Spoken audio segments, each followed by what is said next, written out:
Olá, meu nome é Sandra Ribas. Sejam muito bem-vindos ao canal Dicas para o Pregoeiro. Vamos estudar mais um pouquinho? Vamos aprender mais um pouco sobre recurso no pregão eletrônico? Primeiro, vamos ver um resumo de tudo que vamos aprender nesta aula. A primeira coisa que tem que ficar em mente é que a disciplina do pregão presencial é diferente do pregão eletrônico.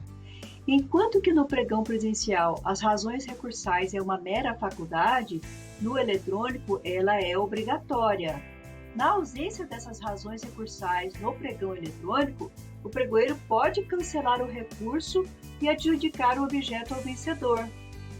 Vamos lá, fiquem conosco e vamos aprender tudo isso e muito mais. Na sistemática dos recursos no pregão eletrônico e presencial, nós vamos ter pontos semelhantes e pontos divergentes. Os pontos semelhantes é que é cabível somente no final do certame. E o interessado ele tem que manifestar desde já sob pena de decadência da faculdade de recorrer. Ao passo que os pontos divergentes é que no pregão presencial ele tem que indicar os fundamentos do recurso desde já e há uma faculdade de apresentar os memoriais, enquanto que no eletrônico a manifestação pode ser genérica, mas as razões recursais são obrigatórias. Mas por que há essa diferença na interposição do recurso quando o pregão for presencial ou eletrônico? É que no pregão presencial, o licitante tem que indicar, desde logo, os fundamentos do seu recurso, porque ele tem ao seu dispor e pode examinar os documentos apresentados e trazidos aos autos pelos demais licitantes. Desse modo, é facultado a apresentação de memoriais para o aprofundamento das razões indicadas. Se ele não apresentar as razões, os fundamentos trazidos oralmente serão examinados, porque o recurso foi interposto na manifestação. Já ocorreu a interposição verbal. Agora, no pregão eletrônico, a situação é diferente.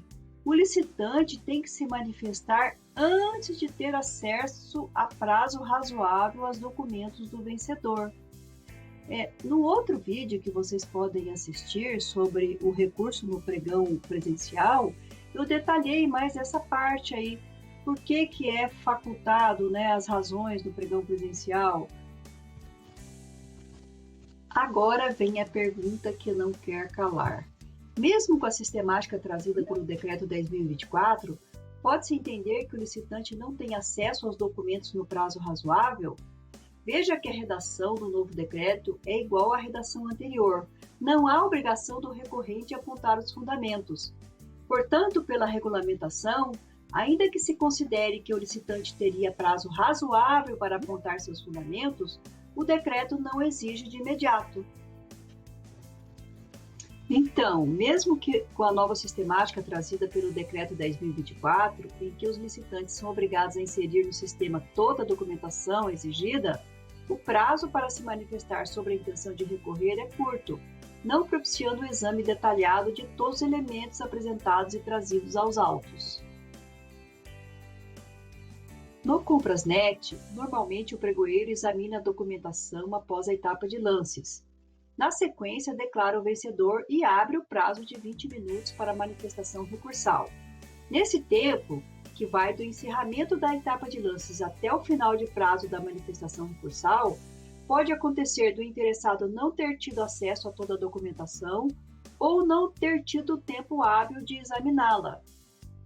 E com isso, o seu recurso ficará prejudicado. Além do prazo ser curto, pode acontecer dos licitantes não terem acesso desde já a todos os documentos do vencedor, seja porque este não inseriu todos os documentos no sistema ou os documentos estão no SICAF, seja porque esqueceu um documento que o pregoeiro poderá buscar na internet, seja porque há necessidade de esclarecimento sobre o documento através de diligência ser realizada pelo pregoeiro, pode haver também a necessidade de apresentação de documentos complementares. O fato é que o direito de recorrer do licitante não pode ficar prejudicado pela falta de disponibilidade de todos os documentos em prazo razoável para que tenha condições de apontar os fundamentos de seu recurso. O pregoeiro, ao abrir o prazo para manifestação recursal e exigir que o licitante deduza desde logo os fundamentos de sua insatisfação, equivaleria a frustrar o seu direito constitucionalmente assegurado de exercitar o recurso, pois o sujeito não teve acesso, num prazo razoável, à documentação relativa aos fatos. Seria um obstáculo à ampla defesa e uma ofensa à norma regulamentadora, que é o Decreto 10.024. A garantia constitucional do artigo 5º, inciso 55 da Constituição Federal, atribui aos licitantes o direito de plena ciência acerca de todos os atos praticados ao longo do certame, tanto os atos da administração pública como os de responsabilidade de outros particulares. E quando que isso vai ser possível?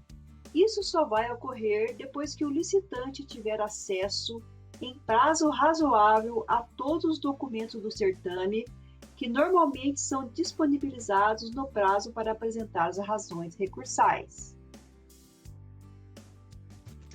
Portanto, se o licitante não tiver a possibilidade de acesso e exame minucioso e aprofundado dos atos do processo, a interposição do recurso não será viável se ele for obrigado a declinar os fundamentos. Seria impossível apontar os defeitos existentes causadores de lesão a seus interesses.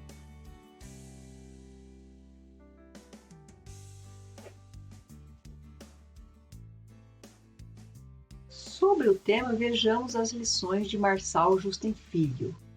Ele entende que não é admissível impor a regra do exaurimento das razões recursais por ocasião do término da sessão da licitação.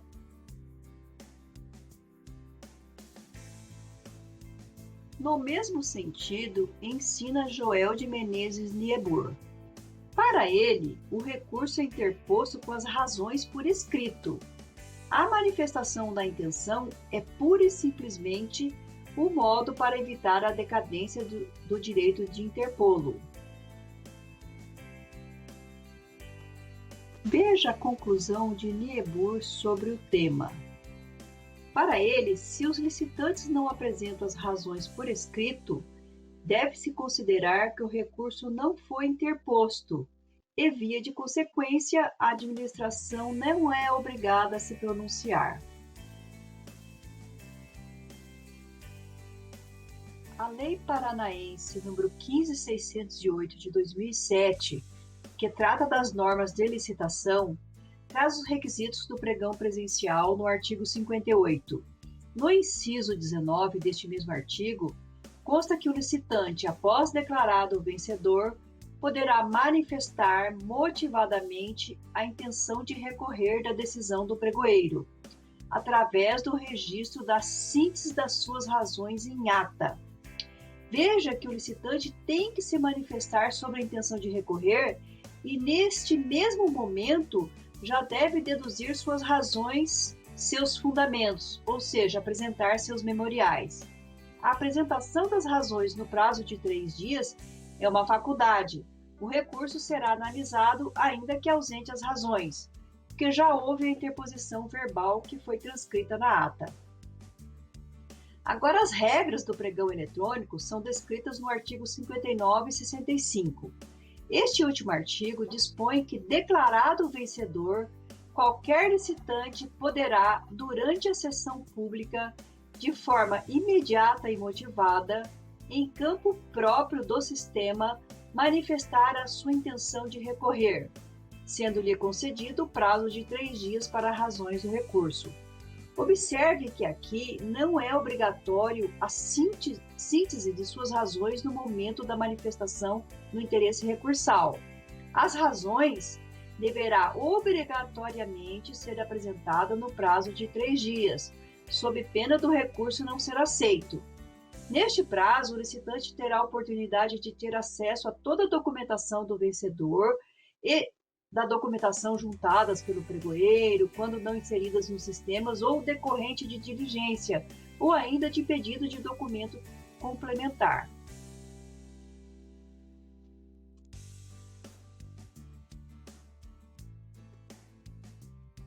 Concluindo, a interposição do recurso no pregão eletrônico só ocorrerá se o interessado apresentar as razões recursais. Aqui elas são obrigatórias.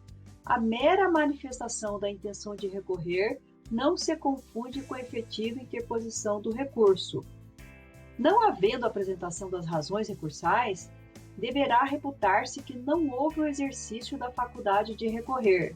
Havia a intenção, que não se traduziu na efetiva interposição do recurso, ensina Marçal Justen Filho. Marçal alerta ainda que, mesmo para a manifestação de intenção de recorrer, deverá haver um prazo razoável previsto no edital. Isso porque a lei prevê de forma imediata, sem, no entanto, determinar um prazo. Nesse sentido, temos o acordo do plenário do TCU número 1237 de 2008.